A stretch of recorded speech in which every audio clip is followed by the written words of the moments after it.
एक पिता जिसे उम्मीद थी कि बुढ़ापे में बेटा सहारा बनेंगे, उसे क्या पता था कि वही मौत का सामान लेकर आएगा। रात का अंधेरा था और घर के भीतर गोलियों की गूंज ने पूरे गांव को दहला दिया।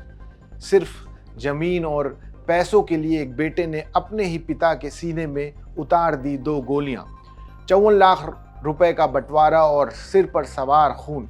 देखिए रसूलपुर धौड़ली की ये सनसनीखेज वारदात। नमस्कार, मेरा नाम है अंशुल शर्मा और आप देख रहे हैं दैनिक जागरण।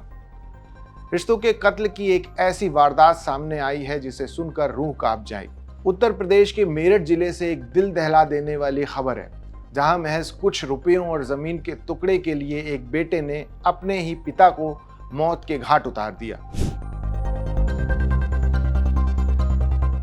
उत्तर प्रदेश के जानी खुर्द थाना क्षेत्र के रसूलपुर धौड़ली गांव में गुरुवार की रात वो हुआ जिसकी किसी ने कल्पना नहीं की थी। 72 साल के वृद्ध एजाज, जो अपने परिवार के साथ चैन की जिंदगी बिता रहे थे, उन्हें उनके ही बड़े बेटे रियाज ने निशाना बनाया। घटना उस वक्त की है जब पूरा गांव सोने की तैयारी कर रहा था और एजाज अपने मंझले बेटे महराज की बैठक में आराम कर रहे थे। किसी को अंदाजा नहीं था कि मौत उनके दरवाजे पर दस्तक दे चुकी है।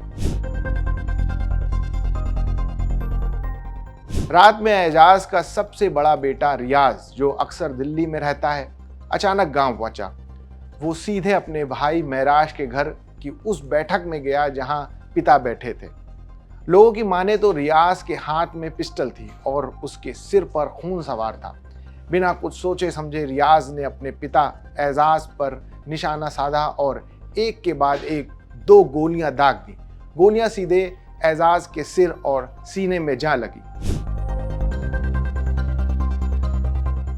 गोलियों की तड़तड़ाहट सुनकर घर के बाकी सदस्य और आसपास के लोग तुरंत बैठक की तरफ दौड़े।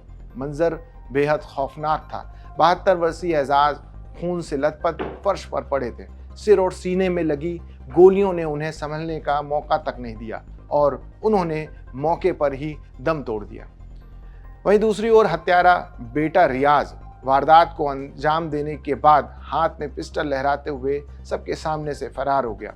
लोग दहशत के मारे उसे रोक भी नहीं पाए।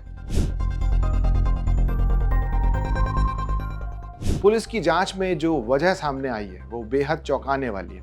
एजाज के 5 बेटे हैं, रियाज, सिराज, महराज, मुमताज और तौकीर। एजाज के पास काफ़ी खेती, रहने के लिए अच्छी खासी आवासीय संपत्ति और मोटी नकदी थी। इसी संपत्ति के बंटवारे को लेकर पिछले काफ़ी समय से 5 भाइयों के बीच खींचतान चल रही थी। बताया जा रहा है कि एजाज ने हाल ही में करीब 54 लाख रुपए की जमीन बेची थी। इसी रकम के हिस्से को लेकर विवाद और गहरा रहा था। वारदात की सूचना मिलते ही जानी थाना पुलिस तुरंत मौके पर पहुंची।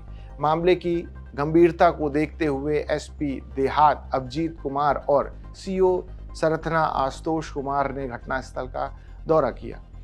हालांकि देर रात तक पुलिस को इस मामले में कोई तहरीर नहीं मिली, लेकिन पुलिस ने अपनी कार्रवाई शुरू कर दी है। सीओ सरथना ने बताया है कि आरोपित बेटे रियाज की गिरफ्तारी के लिए 2 टीमें लगाई गई हैं। 2 अलग अलग जगहों पर छापेमारी की गई है। जायदाद के लालच में इंसान कितना गिर सकता है, यह वारदात उसका एक जीता जागता उदाहरण है। दिल्ली में रहने वाला बेटा जब गांव आया तो दुआएं लेने नहीं बल्कि अपने पिता की जान लेने आया। फिलहाल पुलिस मामले की जांच कर रही है और आरोपित की तलाश जारी है। इस खबर पर आपकी क्या राय है, हमें कमेंट बॉक्स में ज़रूर बताइए और देखते रहिए दैनिक जागरण।